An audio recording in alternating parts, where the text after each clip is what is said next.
Olá, seja bem-vindo a este canal, dedicado a alunos do ensino fundamental e médio com dificuldades em entender conceitos básicos de matemática.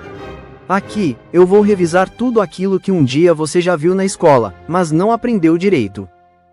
Espero sinceramente que você encontre neste canal um valioso auxílio aos seus estudos e as respostas à maioria das suas dúvidas.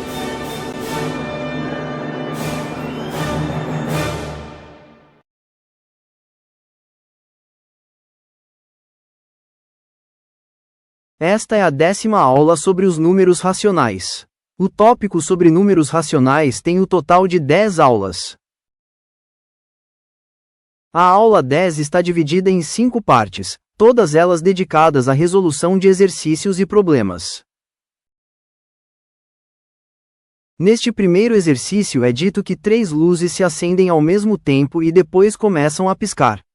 A luz amarela pisca a cada 2 segundos, a luz azul pisca a cada 3 segundos e a luz vermelha pisca a cada 4 segundos.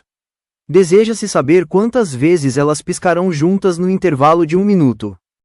As listas de números em amarelo, azul e vermelho mostradas na tela apresentam os momentos em que as luzes amarela, azul e vermelha piscam, depois de acesas. Elas correspondem aos 20 primeiros múltiplos de 2, de 3 e de 4, respectivamente. Para que todas as luzes pisquem juntas, é necessário que os momentos ocorram ao mesmo tempo nas 3 listas. Vemos que isso acontece aos 12 segundos, aos 24 segundos e aos 36 segundos. Mas, observe que 12, 24 e 36 são os primeiros múltiplos de 12. 12 é 12 vezes 1, 24 é 12 vezes 2 e 36 é 12 vezes 3. Assim, a próxima vez que as luzes piscarão juntas ocorrerá aos 48 segundos, que é 12 vezes 4, e depois aos 60 segundos, que é 12 vezes 5. Depois disso ocorrerá novamente aos 72 segundos, que é 12 vezes 6. Mas 72 segundos é mais do que 1 minuto, pois 1 minuto tem 60 segundos. Assim, no intervalo de 1 minuto, desde que se acendem, as luzes piscarão juntas 6 vezes. Quando se acendem, aos 12 segundos, aos 24 segundos, aos 36 segundos, aos 48 segundos e aos 60 segundos. A resolução desse problema nos mostra que poderíamos ter utilizado o MMC entre 2, 3 e 4 para encontrar o resultado muito mais rapidamente. Usando o procedimento habitual para encontrar MMC visto na 7ª aula deste tópico sobre os números racionais, encontramos o mesmo valor obtido anteriormente, 12. Como o MMC entre 2, 3 e 4, que é 12, é o menor número divisível por todos eles, os demais serão os múltiplos de 12. Isto é, 12 vezes 2, 12 vezes 3 e assim por diante. E, até 60, são 5 os múltiplos positivos de 12.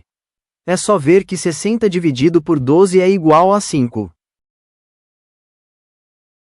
De um modo geral, problemas que implicam na identificação de situações de coincidência futura, fenômenos cíclicos, de repetição de acontecimentos ou de situações, podem ser feitos com o uso do MMC.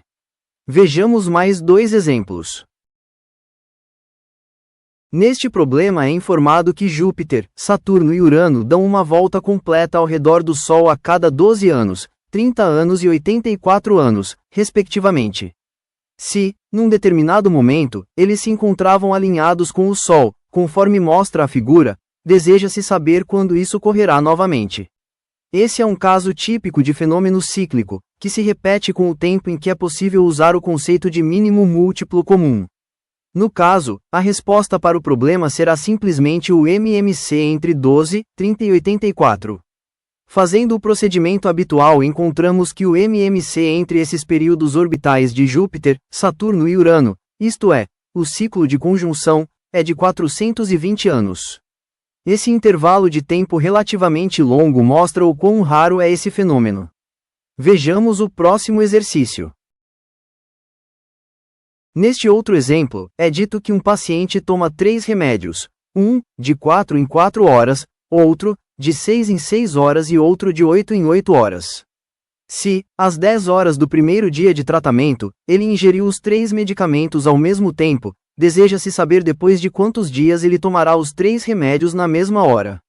Como este é um caso de repetição cíclica, basta encontrar o MMC entre 4, 6 e 8 para descobrir a resposta. Fazendo isso da forma que você já aprendeu nas aulas anteriores deste tópico, encontramos facilmente 24 horas como resposta. Como 24 horas corresponde a um dia, então, já no dia seguinte, o paciente tomará os 3 medicamentos ao mesmo tempo e às 10 horas da manhã, o mesmo acontecendo no dia posterior e assim por diante, enquanto durar o tratamento.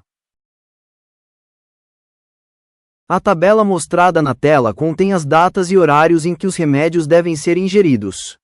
Em destaque em amarelo, as ocasiões em que os 3 medicamentos devem ser tomados às 10 horas, nos 3 primeiros dias de tratamento, o que confirma o resultado que obtivemos por meio do MMC. Vejamos agora um outro tipo de problema. Dispõe-se de 18 canetas azuis, 24 pretas e 42 vermelhas e que se deseja organizar todas essas canetas na maior quantidade possível de estojos, de modo que cada estojo tenha o mesmo número de canetas, com cada cor igualmente distribuída neles. Queremos saber o número máximo de estojos que podem ser formados e quantas canetas de cada cor terá cada um deles.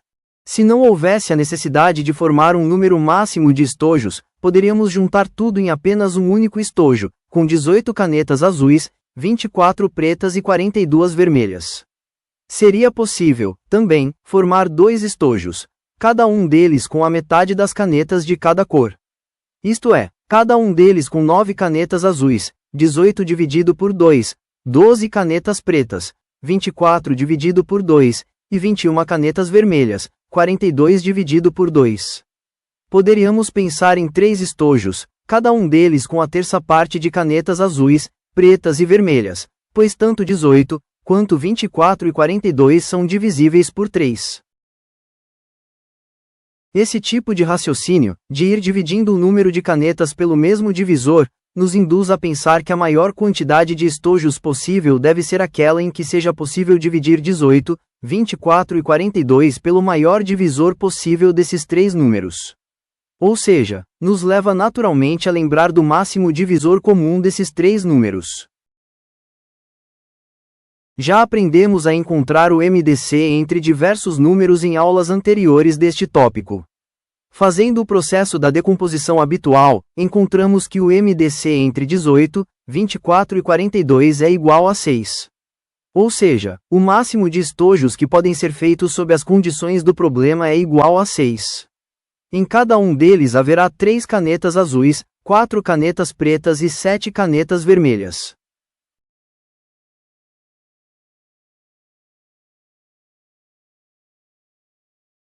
Sempre que estivermos diante de situações em que seja necessário distribuir, dividir ou repartir quantidades diferentes em partes iguais e de maior tamanho possível sem que haja sobras ou restos, podemos usar o conceito de máximo divisor comum para isso.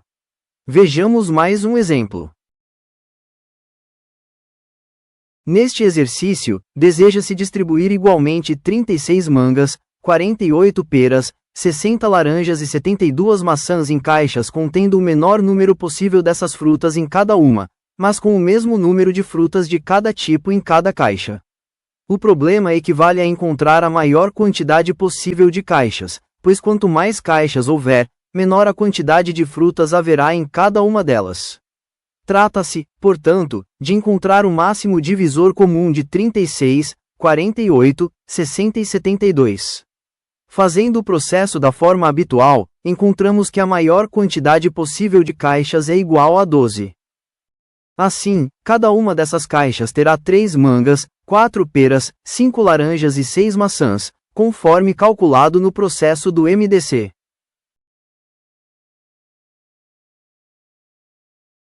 Neste exercício eu vou te mostrar algo realmente muito interessante, notável e incrível sobre soma de um número infinito de frações. Para compreender tudo o que eu vou mostrar, você vai precisar lembrar que a divisão de uma fração por um número inteiro equivale a multiplicar o denominador da fração pelo divisor. Por exemplo, 1/2 dividido por 2 é 1/4, 1/4 dividido por 2 é 1/8 e assim por diante. Você está vendo na tela um segmento de reta de comprimento igual a uma unidade. Pode ser 1 centímetro, 1 metro, 1 quilômetro, não importa. Vamos fazer uma cópia desse segmento em amarelo para usar mais tarde.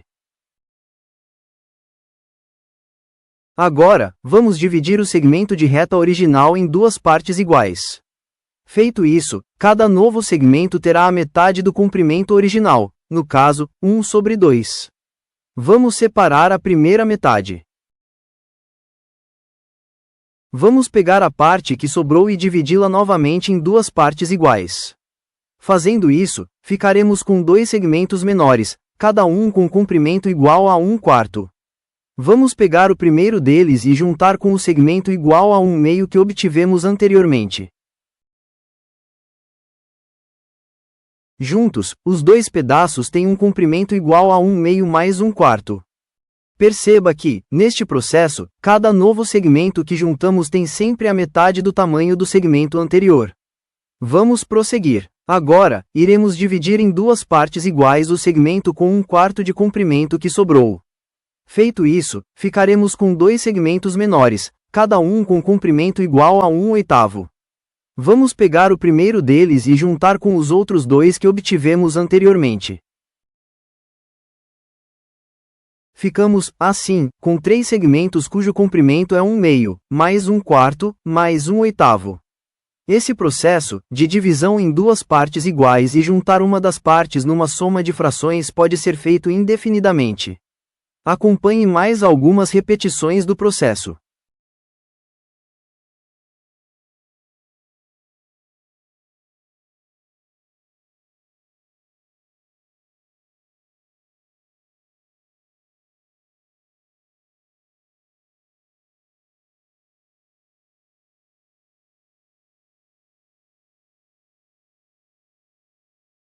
Você é capaz de perceber que as próximas etapas corresponderão ao acréscimo das frações 1/64 dividido por 2, que dá 1/128, e depois 1/128 dividido por 2, que dá 1/256 e assim por diante, com os segmentos que sobram ficando cada vez menores.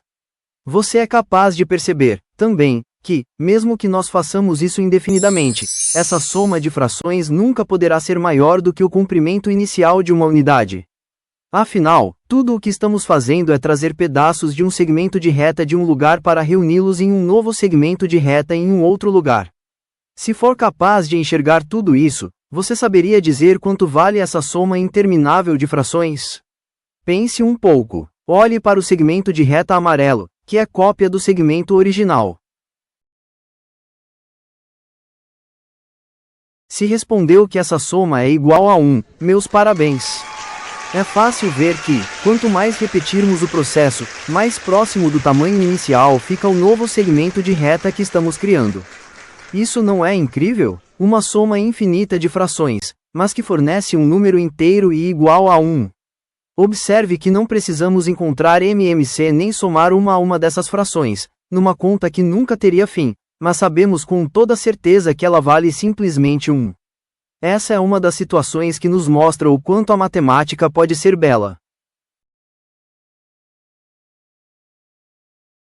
Encerramos a quarta parte da 10ª aula do tópico sobre os números racionais. Se chegou até aqui, meu muito obrigado.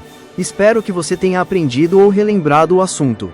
Na aula seguinte vamos resolver algumas expressões aritméticas com frações. Estude bastante e até lá!